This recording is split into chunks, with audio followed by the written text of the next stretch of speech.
bien qu'ils ne fussent pas encore nés et qu'ils n'eussent fait ni bien ni mal, afin que le dessein d'élection de Dieu subsistât non à cause des œuvres, mais à cause de celui qu'il appelle.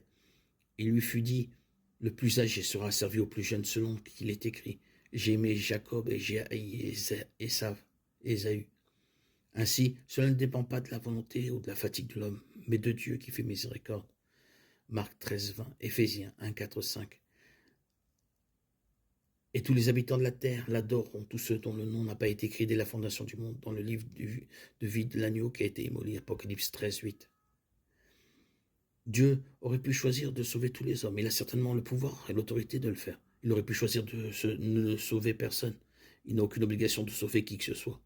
Il a plutôt choisi de sauver certains et de laisser les autres subir les conséquences de leurs péchés. Exode 33, 19. Et il dit, je ferai passer devant toi toute ma bonté, je proclamerai devant toi mon nom, l'Éternel, et je ferai grâce à qui je fais grâce, et je ferai miséricorde à qui je fais miséricorde. Deutéronome 7, 6, 7. Car tu es un peuple saint pour l'Éternel ton Dieu. L'Éternel ton Dieu t'a choisi pour que tu sois son peuple acquis parmi tous les peuples qui sont sur la face de la terre. Ce n'est pas parce que tu étais plus nombreux que tous les autres peuples que l'Éternel s'est attaché à toi et t'a choisi, car tu étais le plus petit de tous les peuples. Romains 9, 10, 24.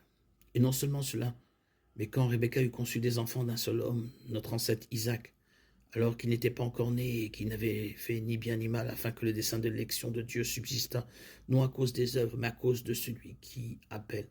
Il lui fit dit, l'aîné sera servi au plus jeune, selon qu'il est écrit, j'ai aimé Jacob et j'ai haï Ésaïe. Que dirons-nous donc? Y a-t-il injustice de la part de Dieu? Loin de là. Car il dit à Moïse, je ferai miséricorde à qui je fais miséricorde, et j'aurai compassion de qui j'ai compassion.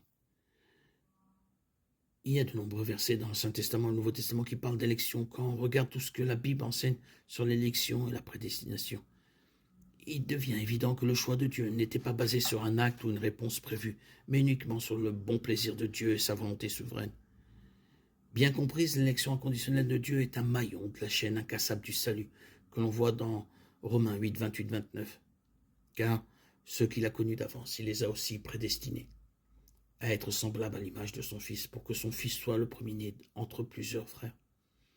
Et ceux qu'il a prédestinés, il les a aussi appelés, et ceux qu'il a appelés, il les a aussi justifiés, ceux qu'il a justifiés, il les a aussi glorifiés.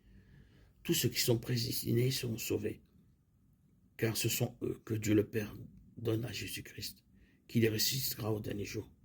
Ce sont les brebis du Christ, qui entendent sa voix et pour lesquels il est mort, afin de leur donner la vie éternelle et de les mettre en sécurité pour toujours dans la main de Dieu.